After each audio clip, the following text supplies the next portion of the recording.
It's important to study residential segregation because segregation is one of the principal mechanisms by which inequality is transmitted. And if you're segregated, that by definition means you're restricted to certain parts of the urban landscape and you can't access the full range of benefits and resources that are open to people in a market society like the United States. The most common measure of segregation is something called the index of dissimilarity, and it measures the degree to which two groups are evenly distributed across a set of geographic units. If a city is 20% black and 80% white, then an index of 0 would be complete evenness, which means every neighborhood would be 20% black and 80% white. And a score of 100 occurs when all blacks live in all black neighborhoods and all whites live in all white neighborhoods. Beginning around 1900, there was a great black migration that lasted for about 70 years, from 1900 to 1970. And African Americans move in massive numbers into the industrial cities of the Northeast, the Midwest, and the West. You see a sharp decline in the level of segregation at the state level.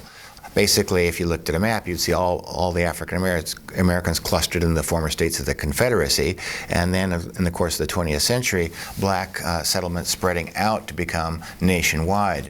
As blacks pour into American cities, levels of residential segregation, neighborhood-level segregation, began to rise. So one form of spatial separation basically substitutes for another form of spatial separation. Prior to the post-war period, when the Great Black Migration really took off, most white Americans thought of racism as really a Southern issue. It was bigoted sheriffs, it was Jim Crow, it was lynchings.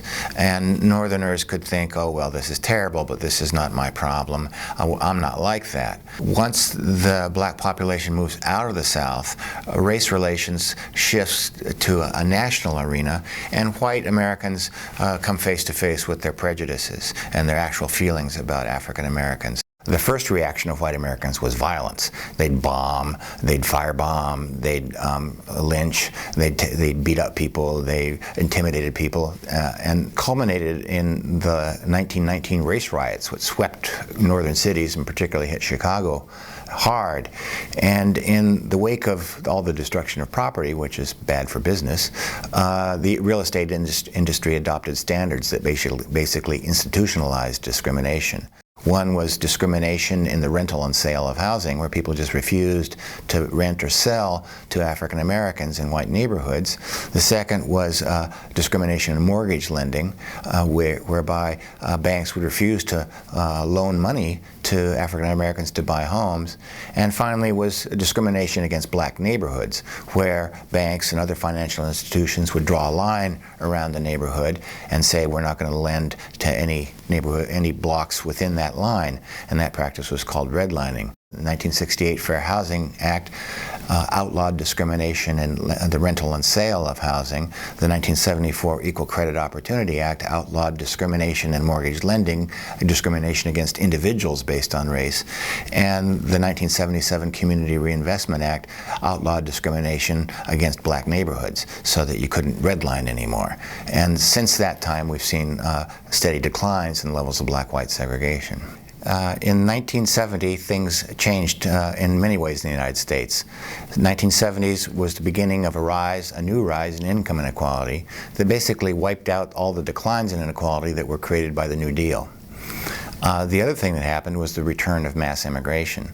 Only this time it wasn't mass immigration from Europe, it was mass immigration from Asia and Latin America, but especially from Latin America and most particularly from Mexico. This has transformed American cities from a black-white binary system of segregation into a much more variegated system, more of a mosaic of segregation with Latino neighborhoods, Asian enclaves, black neighborhoods, segregation on the basis of income and education levels, and even ideologies has increased, so that college-educated people increasingly live around other college-educated people, and wealthy people live around other wealthy people, and liberals live around liberals, and conservatives live around conservatives, so that we're becoming a much more fragmented society. People who live in areas of concentrated affluence are less likely to want to share with poor people, less likely to want to fund social programs, and they maintain all kinds of